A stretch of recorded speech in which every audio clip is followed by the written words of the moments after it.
acclamer le Seigneur très fort. Gloire à Jésus. Donnons de belles acclamations pour Jésus. Des acclamations, alléluia. Gloire à Dieu. On est vraiment très content de vous recevoir cet après-midi. Mon frère Gabriel, que Dieu soit béni. Alors, on va écouter, partager la parole de Dieu. Normalement, souvent nous sommes 12 ici. Il y a une famille qui vient habituellement, mais aujourd'hui ils se sont excusés parce que ils ont une fête, pas une fête, mais c'est comme une rencontre. On a qu'on soit 2 ou 3. Voilà. Donc c'est toute une famille qui vient ici. Peut-être dimanche prochain vous allez le voir. Ils seront là. Alors aujourd'hui, Dieu a permis qu'on soit comme ça. On bénit le Seigneur. Amen. Mais d'habitude, on est 12 dans la salle. Alléluia. Gloire à Dieu. Pour le Seigneur, peu importe. Il a besoin juste de 2. Amen. Amen. Il dit là où 2 ou 3 sont réunis en son nom, il est là au milieu d'eux. Alléluia. Merci Jésus. Gloire à toi Seigneur. Alors je salue tous nos bien-aimés qui nous suivent sur le net, parce que la prédication, ça passe aussi sur YouTube, sur Facebook. Vous tous qui nous suivez, soyez bénis au nom puissant de notre Seigneur Jésus. Alors nous, c'est l'église Tous pour Christ de Montréal. Nous sommes situés au 57-51 Pierre de Coubertin. Ici dans le quartier Hochelaga. J'ai lancé l'invitation à tous ceux-là qui n'ont pas d'église. Tu cherches une église, tu as des problèmes, tu veux qu'on prie pour toi, viens ici au 57-51 Pierre de Coubertin. Jésus-Christ est là, il est toujours fidèle au rendez-vous. Quel que soit ton problème, Jésus est la solution. Alléluia. Acclamons le Seigneur. Merci Jésus. Alors je vais prier, nous allons écouter la parole de Dieu. Père, nous te bénissons car tu es vivant. Le Dieu d'Abraham, le Dieu d'Isaac, le Dieu d'Israël, c'est toi le Dieu véritable. Et c'est toi que nous présentons à ces lieux. Seigneur, merci pour cette opportunité que tu nous donnes ce matin d'écouter encore ta parole. Tu as dit que tu as envoyé ta parole et ta parole guérit ton peuple. Seigneur, guéris-moi ce matin. Guéris mon frère, guéris ma soeur. Guéris toute personne qui suit ce message. Dans le nom puissant de Jésus. Saint-Esprit, prends le contrôle maintenant. Glorifie Jésus. Nous avons ainsi prié dans le nom de Jésus. Nous disons 3 fois Amen. Amen. Amen. Amen. Alléluia. Je suis très content d'être dans la présence du Seigneur. Je pense que chacun de nous est content. Car la Bible déclare, comme David le disait souvent, le roi David, nous connaissons, le chantre de l'Éternel, le sacrificateur, celui que Dieu avait oint, l'homme selon le cœur de Dieu. Il disait dans le psaume, je suis dans la joie, quand on me dit, allons dans la maison de l'Éternel. Amen. Pourquoi? Parce que dans la maison de l'Éternel, il y a la provision. Dans la maison de l'Éternel, il y a la solution. Dans la maison de l'Éternel, on est ressourcé, on est restauré, on est délivré, on est guéri, on est libéré par la parole. Alléluia. Et c'est ce qu'on va vivre aujourd'hui. Nous pouvons prendre nos Bibles dans l'Évangile selon Luc. L'Évangile selon Luc. Merci Seigneur. Alléluia. Le thème de mon message ce matin, je dois à la guérison. C'est ça le thème de mon message. Je dois à la guérison. Alléluia. Tu peux le répéter après moi. Je dois à la guérison. Je dois à la guérison. Amen. Amen. C'est un droit. Alléluia. Alléluia. Merci Seigneur. Nous allons le comprendre en lisant la parole de Dieu. Luc 13. Luc chapitre 13, à partir du verset 10 jusqu'au verset 17. J'ai lu au nom de Jésus. Jésus enseignait dans une des synagogues le jour du sabbat. Et voici, il y avait là une femme possédée d'un esprit qui la rendait infirme depuis 18 ans. Elle était courbée et ne pouvait pas du tout se redresser. Lorsqu'il la vit, Jésus lui adressa la parole et lui dit, « Femme, tu es délivrée de ton infirmité. » Et il lui imposa les mains. À l'instant, elle se redressa et glorifia Dieu. Mais le chef de la synagogue, indigné de ce que Jésus avait opéré cette guérison un jour du sabbat, dit à la foule, il y a 6 jours pour travailler. Venez donc vous faire guérir ces jours-là, et non pas le jour du sabbat. Hypocrite, lui répondit le Seigneur. Est-ce que chacun de vous, le jour du sabbat, ne détache pas de la crèche son bœuf ou son âne pour le mener boire? Et cette femme, qui est une fille d'Abraham, et que Satan tenait liée depuis 18 ans, ne fallait-il pas la délivrer de cette chaîne le jour du sabbat? Tandis qu'il parlait ainsi, tous ses adversaires étaient confus, et la foule se réjouissait de toutes les choses glorieuses qu'il faisait. Alléluia. Acclamons la parole du Seigneur. Merci Seigneur. Amen. Amen. Donc bien aimé, ici, la Bible nous parle de la guérison d'une femme. Le Seigneur Jésus-Christ, nous le savons, selon sa coutume, selon son habitude, il allait partout, dans toutes les villes, dans tous les villages, il prêchait la bonne nouvelle. Il prêchait l'évangile du royaume de Dieu. Et un jour, c'était le jour du sabbat. Selon son habitude, il allait souvent dans les synagogues. Alors le Seigneur entre dans une synagogue et il a commencé à enseigner. Il enseignait la parole de Dieu. Il enseignait. Bien aimé, à un moment donné, l'attention du Seigneur était sur une femme. Le Seigneur a vu une femme, mais cette femme-là avait un problème très sérieux. Elle était courbée. Elle était infirme. Elle avait un problème que, je m'imagine, en lisant la Bible, je comprends que aucun médecin n'avait pu donner la solution. Amen. Parce que la Bible déclare que cela a fait 18 ans que la femme était courbée.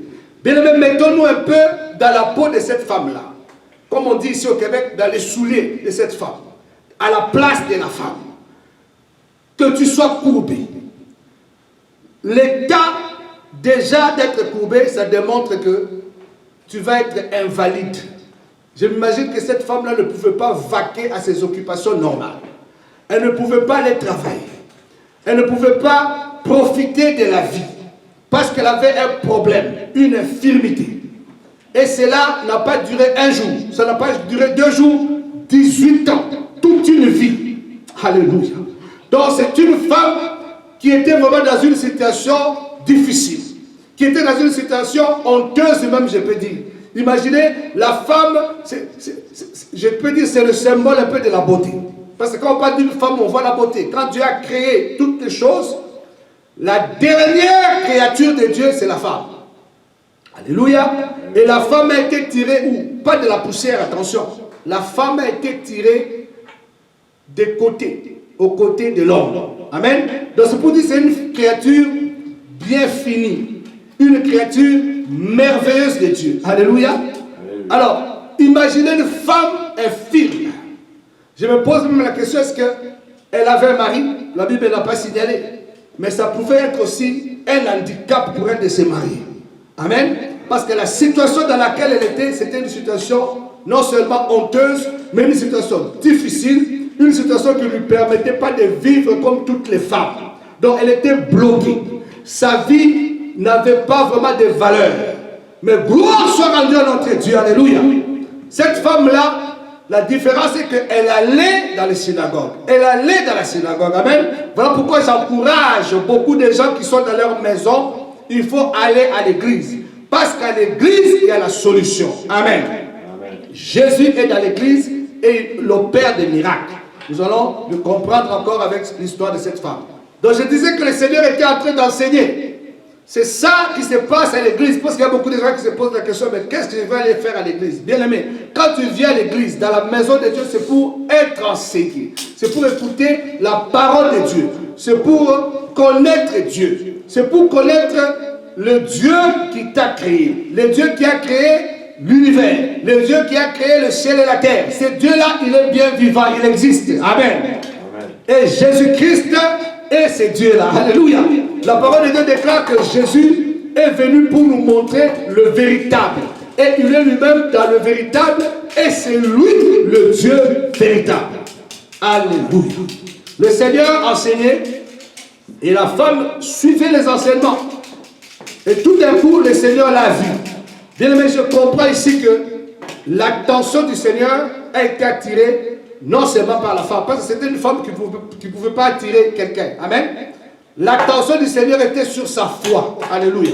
Bien aimé, Dieu n'a rien à voir avec l'apparence de quiconque. Quand le Seigneur nous regarde, il voit notre cœur. Amen. Et comme cette femme-là avait la foi, cette foi-là venait d'où? La foi est venue du fait que la femme écoutait attentivement les enseignements du Seigneur. La Bible dit, la foi vient de ce qu'on entend. Et ce qu'on entend vient de la parole de Dieu. Donc c'est ce qui s'est passé. Lorsque Jésus était en train d'enseigner la parole de Dieu, la femme était là en train d'écouter. Elle recevait les enseignements. Elle croyait en ce que Jésus disait. Elle avait confiance en ce que le Seigneur Jésus déclarait. Et voilà, cela a produit ce qu'on appelle la foi en elle. Et c'est cette foi-là maintenant qui a attiré l'attention du Seigneur sur elle. Alléluia. Bien aimé, vous serez d'accord avec moi. Elle n'était pas la seule d'avoir des problèmes dans la synagogue. Je ne pense pas. Je suis sûr qu'il y avait des gens qui avaient aussi des maladies dans cette synagogue-là. Pourquoi j'ai dit ça? C'est parce que la Bible nous le montre clairement. Lorsque Jésus s'est déplacé, les paralytiques le suivaient, les aveugles le suivaient, les lépreux le suivaient. Toute catégorie de malades, de personnes suivaient Jésus. Jésus était toujours accompagné par une grande foule. Alléluia. Pour les lecteurs de la Bible, souvenez-vous de l'histoire de la femme de perte de sang. Cette femme-là qui avait pris la décision, qui avait dit, j'irai vers Jésus. Je n'ai même pas besoin qu'il me voie. Je vais faufiler dans la foule et j'irai toucher le pan de sa robe. Et lorsque je toucherai le pan de sa robe, je serai guéri de ma maladie. Amen. C'est une femme de perte de sang. L'histoire de cette femme-là, nous la connaissons pour ceux qui lisent la Bible. Lorsqu'elle a touché le vêtement, le bord des vêtements du Seigneur, elle a été guérie à l'instant. Sa maladie a disparu. Elle ne pouvait plus saigner. La perte de sang s'est arrêtée à l'instant même. Pourquoi? Parce que la femme avait la foi. Donc, j'aimerais te parler de la foi. La foi, c'est une ferme assurance des choses qu'on espère. Et c'est une démonstration des choses qu'on ne voit pas. C'est ça la foi. Et la foi vient d'où? La foi vient de la parole de Dieu. Lorsqu'on écoute la parole, le Seigneur manifeste la foi en nous. Et bien aimé, la chose qui attire Dieu, c'est la foi. Mon argent, mes vêtements, ma beauté, mes diplômes, mon apparence, ça ne peut pas attirer le Seigneur. Alléluia. Parce que Dieu regarde le cœur de l'homme. La Bible déclare, Dieu ne regarde pas l'apparence, mais il regarde au cœur. Et dans le cœur de la femme, qu'est-ce qu'il y avait? Elle avait la foi. C'est ça qui a attiré l'attention du Seigneur. Ça, c'est le premier point. Amen. Mais quand tu viens dans la maison de Dieu, viens avec l'attitude de recevoir. Parce que réellement, Dieu bénit. Amen. Le Dieu de la Bible n'est pas le Dieu du passé. Non. Il est le Dieu d'aujourd'hui. Il est le Dieu du présent. Son nom, c'est Je suis. C'est-à-dire, il ne change pas. Il est le même hier, aujourd'hui et pour l'éternité. C'est ça le nom de Dieu. Je suis. Donc, il agit maintenant. Mais beaucoup de gens pensent que le temps des miracles est passé. Beaucoup se disent non, le miracle c'était pour Pierre, c'était pour Jean, c'était pour Jacques, les apôtres. Le bien-aimé, j'ai une bonne nouvelle pour toi. Le miracle continue jusqu'à aujourd'hui. Alléluia. Parce que Jésus-Christ est vivant. Il n'est pas dans les tombeaux, il est assis à la droite de Dieu. Il règne. Amen.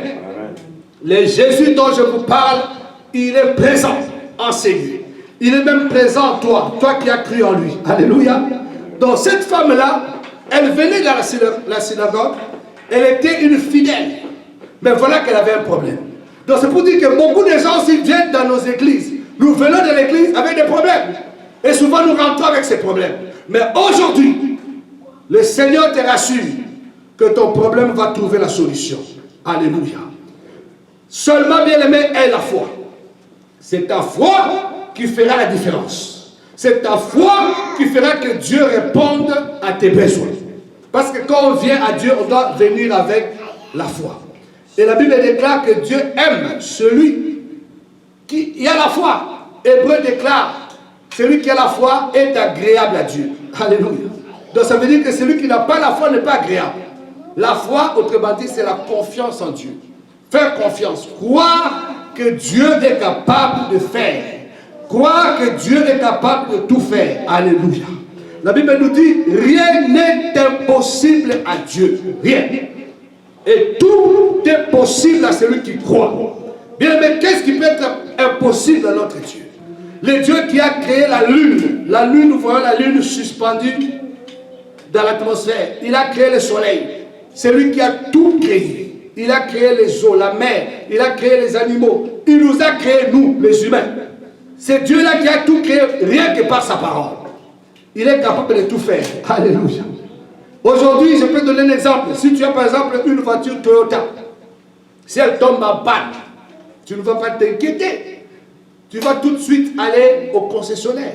Celui qui a fabriqué les Toyota, c'est sûr qu'il aura des pièces de rechange. Amen.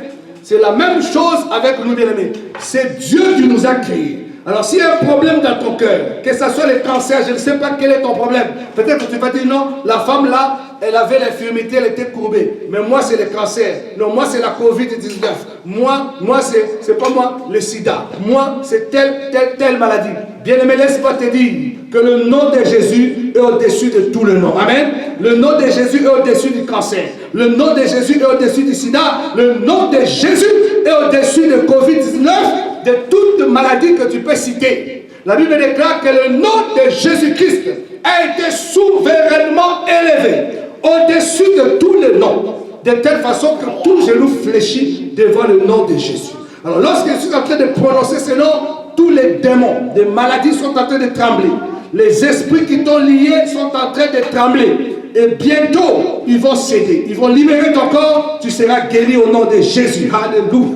Bien, mais je suis seulement très bien cette parole. Le Seigneur va te délivrer. Merci Seigneur. Donc, bien aimé, la femme était dans une situation malheureuse. Mais que Dieu soit béni, parce que c'était son jour de délivrance. Alors, au travers de sa foi, le Seigneur l'a vu. Pourquoi j'insiste sur la foi? C'est parce que Dieu n'est pas un homme. Dieu est Dieu. L'homme que nous sommes, ou les hommes ou les femmes que nous sommes attirés par l'apparence. Parce que nos yeux sont physiques. Vous savez, si on met quelqu'un devant toi, qui est bien habillé, bien costumé, il a beaucoup d'argent, et on prend une autre personne, on le met à côté de toi, il n'a pas de job, il n'a rien. Vous verrez que l'homme a tendance à aller vers la personne qui est apparemment bien. C'est ça qui va l'attirer, c'est ça l'homme. Mais Dieu n'est pas attiré par l'apparence. Amen. C'est le cœur qui attire Dieu. Et le cœur confiant en Dieu. Donc quelqu'un qui a la foi. Amen. Et c'est la foi qui attire Dieu. Il y a encore une autre histoire que je peux donner dans la Bible pour ceux qui lisent la Bible. Zachée. Zachée, c'était un homme. Bon, il était un homme d'affaires à son époque. Il était un précepteur des impôts, disons. Alors, il était de courte taille, Zachée. Et il avait entendu parler de Jésus. Il voulait voir Jésus à tout prix. Parce qu'il entendait des échos. Les gens disaient que non, il y a un homme, Jésus est un prophète, il fait des miracles. Et ce jour-là, Jésus passait sur le chemin de Zachée, là où Zachée habitait. Alors Zachée avait pris la décision et il s'est dit, aujourd'hui, je dois voir Jésus. Mais comment il allait faire? Parce qu'il est de courte taille. Jésus, quand il se promène, c'est toute une foule qui l'entoure. Imaginez la foule on peut prendre peut-être 10 000 personnes. Pourquoi je dis ces chiffres-là? C'est parce que Jésus a nourri plus de 7 000 personnes. La Bible dit, sans compter les femmes et les enfants. Donc là, juste compter les hommes. Donc s'il faut tout compter, peut-être on va arriver dans les 20 000. Alléluia. Donc c'était des foules, parce que les gens quittaient leur village, ils quittaient leur ville, ils suivaient le Christ, le Seigneur Jésus, tout simplement parce qu'il faisait du bien. Il multipliait les pains, il guérissait les malades, il ressuscitait les morts, il faisait du bien à tout le monde. C'est ça sa mission. Alors, Zachée a entendu cela, il a dit non, je ne peux pas rater l'occasion. Comme il vient sur le chemin de ma maison, je dois le voir. Mais l'obstacle, c'était la foule. Mais la foi de Zachée était tellement dynamique. Qu'est-ce qu'il a fait? Il a vu un sycomore, un arbre. Zachée n'a pas regardé son rang social. Zachée n'a pas regardé, je ne sais pas, ses voisins. Il s'est dit, non, moi je dois monter sur cet arbre. Et en grimpant sur l'arbre, ça va me permettre de voir Jésus. Alléluia. Bien-aimé, Zachée a appliqué la foi, tout simplement. Si nous lisons l'histoire, nous allons comprendre pourquoi. Jésus passait, Zachée sur le sycomore, là. Il regardait en bas pour voir Jésus. La Bible déclare, lorsque Jésus est arrivé à côté de l'arbre, il s'est arrêté. Alléluia. Bien-aimé, j'aimerais dire à quelqu'un, arrête Jésus sur ton chemin aujourd'hui. Amen. Qu'est-ce qui peut arrêter le Seigneur? Un homme ne peut pas arrêter le Seigneur. Non, non, non, non. Les événements de ce monde ne peuvent pas arrêter le Seigneur. Non. Même la mort ne peut pas arrêter le Seigneur. La Bible déclare, le jour de la mort du roi Osias, Ésaïe déclarait, je vis l'Éternel assis sur le trône. Amen. Il y a un contraste là. Le roi sur la terre meurt, mais le véritable roi continue à régner sur son trône. Alléluia. Donc c'est pour dire que rien ne peut influencer Dieu. Rien ne peut étonner notre Dieu. Alors, mais il y a quelque chose qui a arrêté Jésus. Parce que Jésus, quand il fonctionnait, quand il était sur la terre, il ne fonctionnait pas au hasard. Il fonctionnait selon le programme de son Père. Alléluia. Et quand Jésus passait, il allait faire quelque chose bien précis. Il avait un objectif. Il n'était pas supposé s'arrêter ses Zachée. Il devait passer. Mais il y a quelque chose qui a empêché Jésus de continuer sa route. Il s'est arrêté au sycomore, près de l'arbre. Tout simplement parce que la foi des Zachée, la foi a arrêté le Seigneur. Alléluia. Bien-aimé, il y a quelque chose qui est tellement puissant, qui peut attirer l'attention de Dieu sur toi, qui peut arrêter Dieu sur ton chemin, c'est la foi. Alléluia. Parce que peut-être tu te demandes, mais comment je vais faire? Bien-aimé, aie la foi seulement. C'est ça le conseil que je te donne.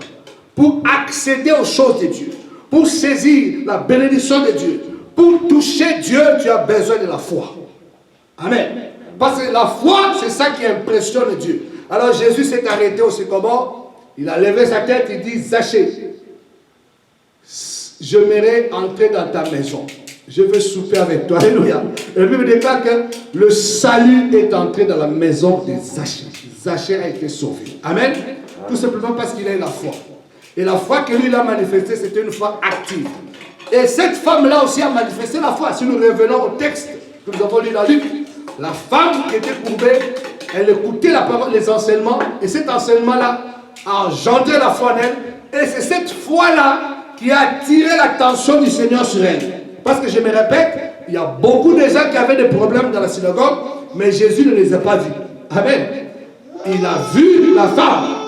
Non, c'est pas parce qu'elle était courbée. Non, non, non.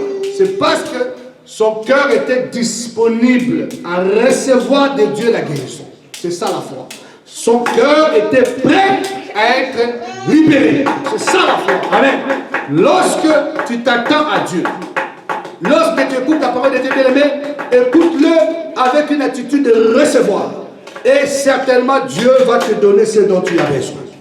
Et bien aimé, la suite de l'histoire, la Bible déclare, nous allons le relire au verset 11. Et voici, non, on va sauter, excusez, verset 12.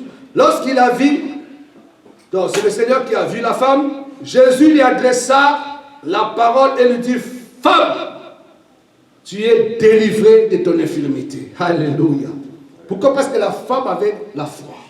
Et le Seigneur lui adresse cette parole que tu es délivré de ton infirmité. Et la Bible déclare que le Seigneur lui a imposé les mains et à l'instant, la femme s'est redressée. Alléluia. La femme était guérie complètement. Bien aimé, imaginez, pendant 18 ans. Et le diable l'avait lié. C'est ce que le Seigneur dit. Satan l'a lié. Il y a beaucoup de gens que le diable a lié. Ça peut être dans la drogue, ça peut être dans la cigarette, ça peut être, c'est pas moi, dans la prostitution, ça peut être dans plein de choses, plein de vices, ça peut être dans le mensonge, dans le vol, dans la corruption, Ça peut être dans le célibat. Il y a des gens qui ne se marient pas. Ça peut être dans plein d'affaires, dans le chômage. Peut-être que tu n'as pas d'emploi. Le diable t'a lié quelque part. Bien-aimé, j'ai une bonne nouvelle pour toi. Cet après-midi, Jésus-Christ est venu pour te libérer. Il est venu pour te délivrer. Alléluia. Merci Seigneur. Nous pouvons tourner nos Bibles. Pourquoi j'ai dit ça? Nous allons voir Luc 4. Qu'est-ce que le Seigneur déclare? Je vais lire. Alléluia. Merci Seigneur. Luc 4, à partir du verset, gloire à Jésus, 16, la Bible dit ceci. Merci Seigneur.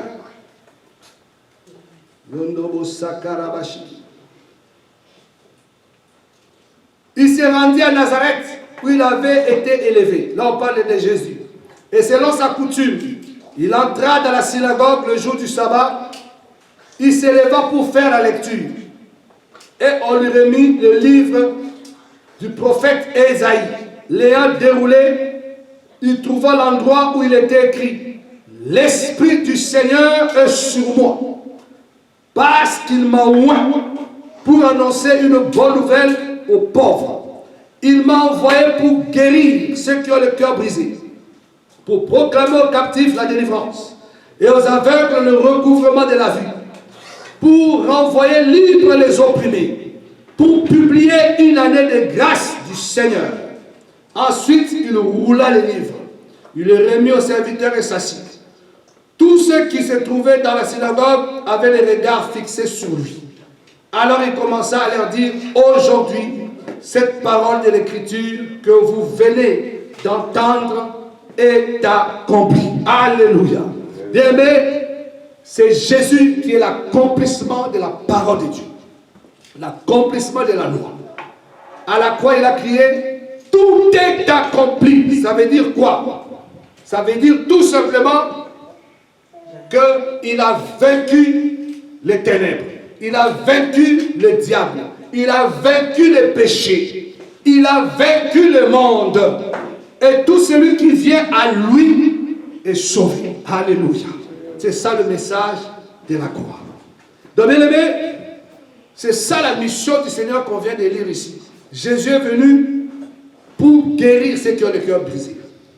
D'abord, nous devons savoir qu'il a été oint pour ça.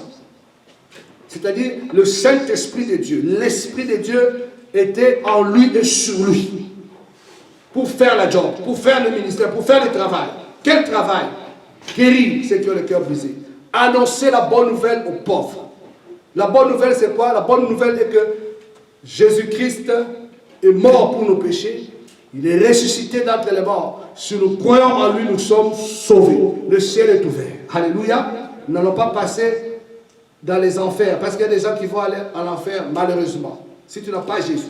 Mais le Seigneur veut que tous, petits, grands, enfants, vieux, noirs, blancs, rouges, jaunes, quelle que soit la race, que nous puissions aller au ciel. Amen. C'est ça la volonté du Père, de notre Dieu. Alors, la mission de Jésus, c'est encore pour libérer les captifs.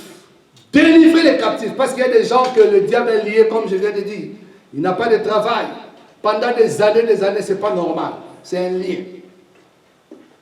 Il n'a pas de mariage. Pendant des années. Il est pauvre. Il a des problèmes d'alcoolisme, des problèmes de drogue, peut-être de cigarettes. Il a une addiction quelconque. C'est un lien. Ça prend la délivrance. Que Jésus-Christ puisse te toucher, que tu sois libéré. Donc c'est pour ça qu'il est venu. Il est venu également pour que les aveugles recouvrent la vue. Et ici, on ne parle pas seulement des aveugles physiques. On parle également de l'aveuglement spirituel. C'est-à-dire quelqu'un qui est dans la religion, quelqu'un qui est dans les sciences occultes, quelqu'un qui est dans plusieurs philosophies. Il est aveugle. Il ne connaît pas Dieu. Mais Jésus est venu pour nous ouvrir les yeux. C'est ce qu'il a fait avec l'apôtre Paul.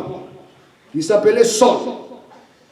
Saul, c'est quelqu'un qui était non seulement versé dans la loi, mais il était un pharisien. Il avait un rang élevé parmi les pharisiens. C'était un docteur de la loi. Mais Saul ne connaissait pas Christ. il n'avait pas la révélation du Fils de Dieu. Et sur le chemin de Damas, lorsqu'il a rencontré la vérité, la personne de Jésus, il a été aveuglé. Alléluia. Parce que la connaissance qu'il avait là, c'était une mauvaise connaissance de Dieu. Mais lorsqu'il a vu Jésus, il a été éclairé. Ses yeux se sont ouverts. Alléluia. C'est ce que Jésus fait. Il nous fait passer des ténèbres à la lumière, de l'aveuglement à la vue. Alléluia.